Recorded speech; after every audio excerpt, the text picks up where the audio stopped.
Hello അസ്സലാമു അലൈക്കും. അപ്പോൾ ഇന്ന് ഞാൻ വന്നിട്ടുള്ളത് പെരി പെരി അൽഫാമിൻ്റെ റെസിപ്പി ആയിട്ടാണ്. നമുക്ക് വീട്ടിൽ പാനിൽ തന്നെ ഈസി ആയിട്ട് ചെയ്തെടുക്കാൻ പറ്റുന്നതാണ്. അപ്പോൾ എല്ലാവരും ട്രൈ ചെയ്ത് നോക്കുക. നല്ല ടേസ്റ്റാണ്. കുറച്ച് സ്പൈസി ആയിട്ടുള്ള കുറച്ച് പുളിയൊക്കെ ഉള്ള ഒരു അടിപൊളി ഒരു ചിക്കനാണ്. അപ്പോൾ നമുക്കിതെങ്ങനെ ചെയ്യുന്നത് വേഗം നോക്കിയിട്ട് വരാം. അപ്പോൾ ആദ്യം തന്നെ നമുക്ക് ചിക്കൻ്റെ ആദ്യത്തെ മാരിനേഷൻ ഒന്ന് ചെയ്യണം. അതിന് വേണ്ടിയിട്ട് ഒരു മിക്സിയുടെ ജാറിൽ ഞാൻ 2 ടേബിൾ സ്പൂൺ തൈര് ചേർത്ത് കൊടുക്കുന്നുണ്ട്. അതിൻ്റെ കൂടെ തന്നെ ഒരു 1/2 കപ്പ് മല്ലിയില ചേർത്ത് കൊടുക്കുന്നുണ്ട്. നല്ല ഫ്രഷ് ആയിട്ടുള്ള മല്ലിയില എടുക്കാൻ നോക്കുക, അതാണ് കുറച്ചുകൂടെ നല്ലത്. പിന്നെ ഒരു 1/4 കപ്പ് പുതിനയിലയും ചേർത്ത് കൊടുക്കുന്നുണ്ട്.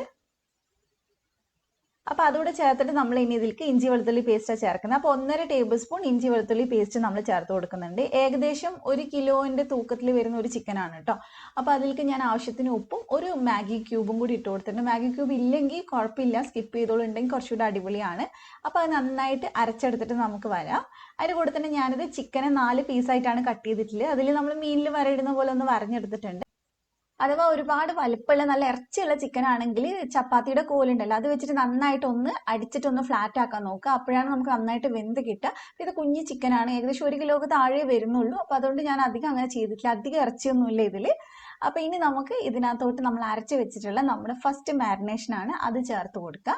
അപ്പോൾ ഇത് നമ്മൾ മസാല ചേർത്തിട്ടുണ്ട്. ഇനി നമ്മൾ നന്നായിട്ട് ഇതൊന്ന് മിക്സ് ചെയ്തെടുക്കുക. നമ്മളിങ്ങനെ 2 തവണ ചെയ്യുമ്പോൾ നല്ലപോലെ മസാല അതിൽക്കുള്ളിലേക്കൊക്കെ നന്നായിട്ട് ഇറങ്ങിച്ചെല്ലും. പിന്നെ നമ്മൾ ഇതിൽ കുറച്ച് നേരം അധികം നമ്മൾ വെക്കുന്നുണ്ട് മസാലയൊക്കെ പുരട്ടിയിട്ട്. അപ്പോൾ ആദ്യത്തെ മാരിനേഷൻ നമ്മൾ 2 മണിക്കൂർ ഒന്ന് ഫ്രിഡ്ജിൽ വെച്ചാൽ മതി.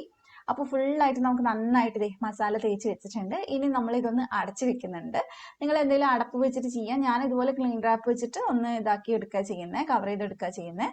അപ്പോൾ 2 മണിക്കൂർ നമുക്കിതൊന്ന് ഫ്രിഡ്ജിൽ മാറ്റി വെക്കാം. ഫ്രീസറിലല്ല, താഴെ വെച്ചാൽ മതി. അപ്പോൾ ഇനി 2 മണിക്കൂറിന് ശേഷമാണ് നമ്മൾ അടുത്ത മാരിനേഷൻ ചെയ്യുന്നത്. അപ്പോൾ ഏകദേശം ഒരു 2 മണിക്കൂറൊക്കെ കഴിഞ്ഞിട്ട് നമ്മളിത് അടുത്ത മസാല ഉണ്ടാക്കുകയാണ്. അപ്പോൾ ആദ്യം തന്നെ നമുക്കൊരു പാൻ വെച്ച് കൊടുക്കുക. അപ്പോൾ അതൊന്ന് ചൂടാവുന്ന സമയത്ത് നമ്മൾ ഇതിനകത്തോട്ട് ഏകദേശം 1.5 ടേബിൾ സ്പൂൺ മല്ലി ചേർക്കുന്നുണ്ട്. പിന്നെ 1 ടീസ്പൂൺ കുരുമുളക് ചേർത്ത് കൊടുക്കുന്നുണ്ട്. മുഴുവൻ കുരുമുളകാണ്. ഇതൊന്നും നിങ്ങളുടെ കയ്യിൽ മുഴുവനായിട്ട് ഇല്ലെങ്കിൽ അങ്ങനെ പൊടി ചേർത്തിട്ടൊന്ന് വറുത്തെടുത്താൽ മതി. പിന്നെ 1 ടീസ്പൂൺ വലിയ ജീരകം, 1 ടീസ്പൂൺ ചെറിയ ജീരകം, 2 കഷ്ണം പട്ട, അതുപോലെ തന്നെ ഒരു 2 ഏലയ്ക്ക്, ഒരു ബേ ലീഫും എടുത്തിട്ടുണ്ട്. ചെറിയ ബേ ലീഫാണ് കേട്ടോ എടുത്തിട്ടുള്ളത്. അപ്പോൾ ഇതൊന്ന് ചെറുതായിട്ട് നമുക്കൊന്ന് ചൂടാക്കി എടുക്കാം. ചെറുതായിട്ട് ചൂടാക്കി നമ്മൾ പൊടിക്കുന്ന സമയത്ത് ഒരു പ്രത്യേക മണമായിരിക്കും മസാലയ്ക്ക് ഉണ്ടാവുക. അപ്പോൾ ഇത് ഏകദേശം ഒന്ന് റെഡി ആയിട്ടുണ്ട്, ചെറുതായിട്ടൊന്ന് ചൂടായിട്ടുണ്ട്, കരിഞ്ഞു പോകരുത്. അപ്പോൾ ഇനി നമുക്ക് ഫ്ലെയിം അങ്ങ് ഓഫ് ചെയ്യാം. അപ്പോൾ ചൂടൊന്ന് ചെറുതായിട്ട് പോയതിന് ശേഷം ഞാൻ അതിനെ മിക്സിയുടെ ചെറിയ ജാറിലേക്ക് ചേർത്തിട്ടുണ്ട്. എന്നിട്ട് നന്നായിട്ട് ഇതേ പൊടിച്ചെടുത്തിട്ടുണ്ട്. ഇനി ഇതിലേക്ക് തന്നെ നമ്മൾ ഒരു പകുതി സവാള ചേർത്ത് കൊടുക്കുന്നുണ്ട്. ഒരു മീഡിയം സൈസുള്ള സവാളൻ്റെ പകുതി, അതുപോലെ തന്നെ ഒരു പകുതി തക്കാളിയും ചേർത്ത് കൊടുക്കുന്നത്. നല്ല പഴുത്ത തക്കാളി നോക്കി എടുക്കാൻ നോക്കുക. അതിനുശേഷം ഇത് നന്നായിട്ടൊന്ന് അരച്ചെടുക്കുക. വെള്ളം ചേർക്കാതെ മാക്സിമം അരക്കാൻ നോക്കുക. ആവശ്യമുണ്ടെങ്കിൽ ഒരു 1-2 സ്പൂൺ ചേർത്ത് കൊടുക്കുക. എന്നിട്ട് ഞാനിത് വലിയൊരു ബൗളിലേക്ക് ഇട്ട് കൊടുക്കുന്നുണ്ട്. നന്നായിട്ട് നമുക്ക് മസാല തേച്ച് പിടിപ്പിക്കാൻ വേണ്ടിയിട്ടാണ്. പിന്നെ അതുപോലെ തന്നെ 1 ടേബിൾ സ്പൂൺ സൺഫ്ലവർ ഓയിൽ ഒഴിച്ച് കൊടുക്കുന്നുണ്ട്. പിന്നെ ഇതിലേക്ക് ഞാനിനി മുളക് പൊടിയാണ് ചേർക്കുന്നത്. അപ്പോൾ മുളക് പൊടി നമ്മൾ ആവശ്യത്തിനനുസരിച്ച് ചേർക്കുക. ഞാനിപ്പോൾ കുറച്ച് കളർ കിട്ടാൻ വേണ്ടിയിട്ട് ഒരു 2 ടീസ്പൂൺ കാശ്മീരി മുളക് ചേർക്കുന്നുണ്ട്.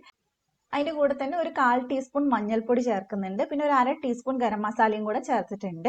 അപ്പോൾ ഇനി നമുക്ക് നന്നായിട്ട് മിക്സ് ചെയ്തെടുക്കാം. നിങ്ങൾക്ക് നല്ല കളർ വേണമെന്നുണ്ടെങ്കിൽ നമ്മൾ റെസ്റ്റോറൻറ്റിൽ നിന്ന് വാങ്ങിക്കുമ്പോൾ നല്ലൊരു കളർ ഉണ്ടാവും. അപ്പോൾ ആ കളർ വേണമെങ്കിൽ നിങ്ങൾക്ക് കുറച്ച് റെഡ് ഫുഡ് കളർ ചേർത്ത് കൊടുക്കാം. പക്ഷെ വീട്ടിലുണ്ടാക്കുമ്പോൾ മാക്സിമം അത് ചേർക്കാത്തതാണ് നല്ലത്. പകരം കാശ്മീരി എടുക്കുമ്പോൾ കുറച്ചൊന്ന് കളർ കിട്ടും നമുക്ക്. അപ്പോൾ നന്നായിട്ട് നമ്മളിത് മിക്സ് ചെയ്തെടുത്തിട്ടുണ്ട്. അപ്പോൾ ഞാൻ 2 മണിക്കൂർ കഴിഞ്ഞ് ഇത് ചിക്കൻ ഇവിടെ പുറത്തെടുത്തിട്ടുണ്ട്. ഇനി ഈ ചിക്കൻ നമുക്ക് ഈ മസാലയിലേക്ക് ഇട്ട് കൊടുക്കാം. അപ്പോൾ ഞാൻ ആ ബൗൾ ചെറുതായതുകൊണ്ട് വലിയൊരു ഇതിൽ ചെയ്യുന്നേ ഉള്ളൂ. പക്ഷേ ഈ പാത്രം എനിക്ക് ഫ്രിഡ്ജിൽ വെക്കാൻ ബുദ്ധിമുട്ടാണ് കേട്ടോ. അതുകൊണ്ടാണ് ഞാൻ അതിലേക്ക് ചെയ്തിട്ട് വെച്ചിട്ടുണ്ടായിരുന്നത്. അപ്പോൾ നന്നായിട്ട് നമുക്ക് മസാല ഒന്ന് നന്നായിട്ട് പുരട്ടിയെടുക്കാം. ഇപ്പം ആദ്യത്തെ മാരിനേഷൻ നന്നായിട്ട് അതിലേക്ക് പിടിച്ചിട്ടുണ്ടാവും. അപ്പോൾ ഈ സമയത്ത് നമ്മൾ ഇതും കൂടി ചേർക്കുന്ന സമയത്ത് നന്നായിട്ട് മസാല അപ്പോൾ നന്നായിട്ട് പിടിക്കും. നല്ലപോലെ എല്ലായിടെയും ഒന്ന് തേച്ച് കൊടുക്കുക. നമ്മൾ സാധാരണ ചിക്കൻ തന്തൂരിയൊക്കെ ചെയ്യുന്ന സമയത്ത് ഉണ്ടാക്കുന്ന മസാലയിൽ നിന്ന് കുറച്ച് വ്യത്യാസമുണ്ട് ടേസ്റ്റ്. അപ്പോൾ ഇത് നന്നായിട്ട് നമ്മൾ മസാലയൊക്കെ ഫുള്ളായിട്ടൊന്ന് തേച്ച് പിടിപ്പിക്കുന്നുണ്ട്. നിങ്ങൾ കളർ ചേർക്കുകയാണെങ്കിൽ ഈ സമയത്ത് കാണാൻ നല്ല ഭംഗിയുണ്ടാവും. ഇപ്പം നമ്മുടെ കുറച്ചല്ലേ മുളക് ചേർത്തുള്ളത്, അതുകൊണ്ട് അത്രേ കളർ ഉണ്ടാവുള്ളൂ.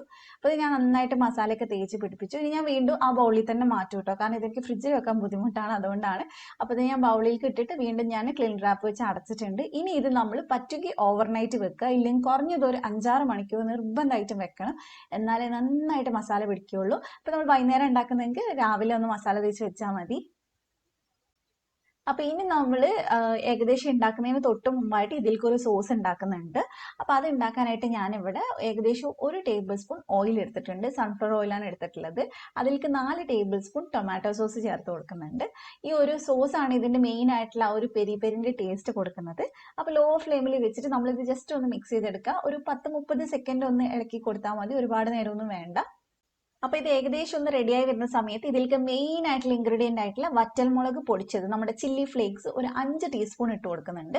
5 ടീസ്പൂൺ ഇട്ടെന്ന് വെച്ചാൽ ഭയങ്കര എരിവൊന്നും ഉണ്ടാവില്ല, കാരണം ടൊമാറ്റോ സോസിലേക്കാണ് നമ്മൾ ഇട്ട് കൊടുത്തിട്ടുള്ളത്. പിന്നെ അതിന്റെ കൂടെ തന്നെ 1 ടേബിൾ സ്പൂൺ നാരങ്ങാ നീരും ആവശ്യത്തിന് ഉപ്പും ചേർത്തിട്ടുണ്ട്. എന്നിട്ട് നന്നായിട്ട് മിക്സ് ചെയ്യുക. അപ്പൊ നന്നായിട്ട് മിക്സ് ചെയ്തതിന് ശേഷം ഇതിലേക്ക് ഒന്ന് കളർഫുൾ ആവാൻ വേണ്ടിയിട്ട് 2 ടീസ്പൂൺ കാശ്മീരി മുളക് പൊടിയും കൂടി ചേർക്കുന്നുണ്ട്. ഇത് അത്യാവശ്യം സ്പൈസി ആയിട്ടുള്ള ചിക്കൻ തന്നെയാണ്, പക്ഷെ ഭയങ്കര സ്പൈസി ഒന്നുമല്ല, നമുക്ക് കഴിക്കാൻ പറ്റുന്ന ഒരു എരിവ് തന്നെ ഉണ്ടാവുള്ളൂ. പെരി പെരി കഴിച്ചവർക്ക് അറിയുണ്ടാവും, നമ്മളെ നോർമൽ തന്തൂരിനേക്കാളും എരിവ് കൂടുതലാണ്. അപ്പൊ അത് നിങ്ങൾക്ക് അത്രയും വേണ്ടെങ്കിൽ നിങ്ങൾക്ക് കുറയ്ക്കൊക്കെ ചെയ്യാം. അപ്പൊ നമ്മുടെ സോസ് ഇവിടെ റെഡിയായി. മുളക് പൊടി ഇട്ടിട്ട് ഒരു 10-30 സെക്കൻഡ് കൂടി ഒന്ന് മിക്സ് ചെയ്താൽ മതി. അതവിടെ മാറ്റി വെക്കാം. അപ്പൊ ഇനി നമ്മൾ ചിക്കൻ ഒന്ന് വേവിച്ചെടുക്കാൻ പോവാണ്. അപ്പൊ ഞാൻ എന്താ ചെയ്യുന്നത് വെച്ചാൽ ഇതുപോലൊരു പാനിൽ 1 ടേബിൾ സ്പൂൺ ബട്ടർ ഇട്ട് കൊടുത്തിട്ടുണ്ട്. പിന്നെ അതിലേക്ക് 1 ടേബിൾ സ്പൂൺ ഓയിലും കൂടി ചേർക്കുന്നുണ്ട്. ബട്ടർ ഉണ്ടെങ്കിൽ ചേർത്താൽ നല്ലതാണ്, ഇല്ലെങ്കിൽ സ്കിപ്പ് ചെയ്താലും കുഴപ്പമൊന്നുമില്ല. അപ്പൊ ഇനി നമ്മൾ ഇതിലേക്ക് ഒരു മീഡിയം ടു ഹൈ ഫ്ലെയിമിൽ നമ്മൾ ചിക്കൻ ഒരു 2 മിനിറ്റ് തിരിച്ചു മറിച്ചു വിട്ടിട്ട് ഒന്ന് വേവിച്ചെടുക്കുന്നുണ്ട്. ഹൈ ഫ്ലെയിമിൽ ഇടുന്ന സമയത്ത് ചിക്കൻ അത്യാവശ്യം നന്നായിട്ട് കുക്കാവും. അതിന് ശേഷമാണ് നമ്മൾ അടച്ചു വെച്ചിട്ട് വേവിക്കുക. അപ്പൊ ഒന്ന് തിരിച്ചിട്ട് കൊടുക്കുക ഒരു 2 മിനിറ്റ് കഴിയുമ്പോൾ. ഈ സൈഡും 2 മിനിറ്റും കൂടെ നമുക്കൊന്ന് മീഡിയം ടു ഹൈ ഫ്ലെയിമിൽ ഒന്ന് വേവിച്ചെടുക്കാം. അപ്പൊ അതിനുശേഷമാണ് പിന്നെ നമ്മൾ അടച്ചു വെച്ച് വേവിക്കുക. ഇതിൽ നമ്മൾ അധികം വെള്ളമൊന്നും ചേർക്കുന്നില്ല. അപ്പൊ നിങ്ങൾക്ക് ഭയങ്കര കട്ടിയുള്ള ചിക്കനൊക്കെ ആണെങ്കിൽ ചിലപ്പോൾ വേഗം ഒത്തിരി സമയം വേണ്ടി വരും. അങ്ങനെ തോന്നുകയാണെങ്കിൽ നിങ്ങൾക്ക് വേണമെങ്കിൽ ഒരു 2-3 സ്പൂൺ വെള്ളം ഒഴിച്ചിട്ട് അടച്ചു വെക്കുന്ന സമയത്ത് 2-3 സ്പൂൺ വെള്ളം ഒഴിച്ചിട്ട് നമുക്ക് അടച്ചു വെച്ച് വേവിക്കാം, കുഴപ്പമൊന്നുമില്ല. ലാസ്റ്റ് വരുന്ന സമയത്ത് ഡ്രൈ ആയിക്കോളും. അപ്പൊ ഞാൻ ഒന്നും കൂടെ തിരിച്ചിട്ട് കൊടുത്തിട്ടുണ്ട്. അപ്പൊ 2 സൈഡും ഞാനൊന്ന് ഫ്ലെയിം കൂട്ടി വെച്ചിട്ട് ഇപ്പൊ വേവിച്ചിട്ടുണ്ട്. അപ്പൊ അതേ ഇതും തിരിച്ചിട്ട് കൊടുത്തിട്ടുണ്ട്. ഇനി നമുക്ക് ഇതൊന്ന് അടച്ചു വെച്ചിട്ട് ഏറ്റവും ലോ ഫ്ലെയിമിൽ വേവിച്ചെടുക്കണം. ഏകദേശം 15 മിനിറ്റ് എടുക്കും നമുക്കിത് വെന്ത് കിട്ടാനായിട്ട്. അപ്പൊ ഞാൻ 2 പാനിലായിട്ടാണ് ചെയ്യുന്നത്. അപ്പൊ 4 പീസ് ഒരുമിച്ച് അങ്ങ് വെന്ത് കിട്ടിക്കോളും. പിന്നെ ഇടയ്ക്കിടയ്ക്ക് ഇത് തുറന്നിട്ട് തിരിച്ച് മറിച്ചു വിട്ട് കൊടുക്കണം. അപ്പൊ ഞാനൊന്ന് ഇതിന്റെ ബാക്കിയുള്ള മസാല ഇതിന്റെ മേലെ ഒന്ന് ആക്കി കൊടുക്കുന്നുണ്ട്. അപ്പൊ രണ്ടിലും ഞാനൊന്ന് ആക്കി കൊടുക്കുന്നുണ്ട് ഇതുപോലെ. അപ്പൊ ഇനി നമുക്ക് വീണ്ടും അടച്ചു വെക്കാം. അപ്പൊ ഇടയ്ക്കിടയ്ക്ക് എന്തായാലും തിരിച്ചിട്ട് കൊടുക്കണം. പെട്ടെന്ന് തന്നെ തിരിച്ചിട്ട് കൊടുക്കുക. ഒരുപാട് ഡ്രൈ ആയി പോകുന്നു തോന്നുവാണെങ്കിൽ കുറച്ച് വേണമെങ്കിൽ ഓയിൽ ഒഴിച്ചു കൊടുക്കുക. ഏകദേശം ഒരു 2 ടേബിൾ സ്പൂൺ ഒക്കെ ഓയിൽ വേണ്ടി വരുള്ളൂ ഇങ്ങനെ നമ്മൾ ചെയ്യുന്ന സമയത്ത്. അപ്പൊ ഇടയ്ക്കിടയ്ക്കായിട്ട് നമ്മളിതേ തിരിച്ചിട്ട് കൊടുക്കുന്നുണ്ട്. അപ്പൊ ഇത് ഏകദേശം ഇത് നന്നായിട്ട് വെന്തിട്ടുണ്ട്. നിങ്ങൾക്ക് ഇപ്പൊ കാണുമ്പോൾ മനസ്സിലാവുന്നുണ്ടാവും, നന്നായിട്ട് വെന്തിട്ട്. കുറച്ച് സമയം എടുത്ത് വേവിക്കണം കേട്ടോ, കാരണം നമ്മൾ എണ്ണ ഭയങ്കര കുറച്ച് എടുക്കുന്നുള്ളൂ. അപ്പോൾ സമയം എടുത്ത് വേവിക്കുക. പിന്നെ നമ്മൾ ഉണ്ടാക്കി വെച്ചിട്ടുള്ള സോസ് ഇതുപോലെ ഇതിന്റെ മേലയിൽ നന്നായിട്ടൊന്ന് ബ്രഷ് ചെയ്ത് കൊടുക്കുക. നിങ്ങൾ ഓവനിലാണ് ചെയ്യുന്നതെങ്കിലും ഏറ്റവും അവസാനം ചിക്കൻ നന്നായിട്ട് വെന്തതിന് ശേഷം വേണം ഇതുപോലെ ഒന്ന് സോസ് സ്പ്രെഡ് ചെയ്ത് കൊടുക്കാനായിട്ട്. അപ്പൊ 2 സൈഡും നമുക്ക് തേച്ചിട്ട് നന്നായിട്ടൊന്ന് തിരിച്ചിട്ട് കൊടുക്കാം. സോസ് വെച്ചതിന് ശേഷം നമ്മൾ ഒരു 1-1.5 മിനിറ്റ് എങ്കിലും നമ്മൾ ഇതൊന്ന് വേവിക്കണം. കാരണം സോസ് നന്നായിട്ട് ഡ്രൈ ആയി അതിലിങ്ങനെ പിടിക്കണം, എന്നാൽ ആ കറക്റ്റ് ആ പെരി പെരിന്റെ ടേസ്റ്റ് നമുക്ക് കിട്ടുള്ളൂ. അപ്പൊ 2 സൈഡും നമ്മൾ ആക്കി കൊടുക്കുന്നുണ്ട്. അഥവാ കുട്ടികൾക്കൊക്കെ കൊടുക്കുമ്പോൾ ഇങ്ങനെ ഭയങ്കര എരിവാൻ തോന്നുകയാണെങ്കിൽ ഈ സോസ് സ്കിപ്പ് ചെയ്താൽ മതി. അപ്പൊ 2 സൈഡും നമുക്ക് കുറച്ച് നേരം തിരിച്ചു മറിച്ച് വിട്ടെടുക്കാം. പിന്നെ ഏറ്റവും അവസാനമായിട്ട് നമ്മൾ കുറച്ചൊന്ന് ഇതുപോലെ സ്മോക്കി ഫ്ലേവർ കിട്ടാനായിട്ട് കുറച്ച് കനലിട്ട് കൊടുക്കുന്നുണ്ട്. അതിലേക്ക് ഞാൻ കുറച്ച് ഓയിൽ ഒഴിച്ചിട്ട് ഇതൊന്ന് അടച്ചു വെക്കുന്നുണ്ട്. നല്ല പുക വരണം കേട്ടോ, എന്നാലും നല്ല ഒരു സ്മെല്ല് ഉണ്ടാവുക. എൻ്റെത് പുക ഒന്ന് പോയിണ്ടായിരുന്നു, ഞാൻ വീണ്ടും പിന്നെ പുക ഇടുക ചെയ്തത്. അപ്പോൾ ഇതിപ്പോൾ ഇവിടെ റെഡി ആയിട്ടുണ്ട്. നല്ല അടിപൊളിയായിട്ട് സെറ്റ് ആക്കിയിട്ടുണ്ട്. നല്ല ടേസ്റ്റാണ് കേട്ടോ, ഒരു രക്ഷയില്ലാത്ത ടേസ്റ്റാണ്. ഇതിൻ്റെ കൂടെ ഞാനൊരു സ്പെഷ്യൽ മയണൈസും കൂടി ഉണ്ടാക്കിയിട്ടുണ്ട്. അതിൻ്റെ റെസിപ്പി രാത്രിക്ക് ഇൻഷാല്ല 8 മണിക്ക് വരും. അപ്പോൾ അതെന്തായാലും കാണാം. ഒരു 2 സ്പൂൺ ഓയിൽ വെച്ചിട്ടാണ് നമ്മൾ ഈ മയണൈസ് ഉണ്ടാക്കുന്നത്. നല്ല ആ റെസ്റ്റോറൻറ്റിൽ കിട്ടുന്ന പക്ക ടേസ്റ്റ് നമുക്ക് കിട്ടും. അപ്പോൾ എല്ലാവരും ഇത് രണ്ടും കൂടെ ഒരുമിച്ച് ഒന്ന് ട്രൈ ചെയ്യുക. അപ്പോൾ നിങ്ങൾക്ക് റെസിപ്പി ഇഷ്ടമായിട്ടുണ്ടെങ്കിൽ ചാനൽ ആദ്യം ഒന്ന് സബ്സ്ക്രൈബ് ചെയ്യുക, തൊട്ടടുത്തുള്ള ബെല്ലും കൂടെ ക്ലിക്ക് ചെയ്യുക, എന്നിട്ട് ഓൾ ക്ലിക്ക് ചെയ്യുക. എന്നാൽ മാത്രമേ ഞാൻ വീഡിയോസ് ഇടുന്ന സമയത്ത് നിങ്ങൾക്ക് നോട്ടിഫിക്കേഷൻ വരും. മറ്റൊരു അടിപൊളി വീഡിയോ നമുക്ക് വീണ്ടും കാണാം ഇൻഷാ അല്ലാഹ്. Thank you for watching.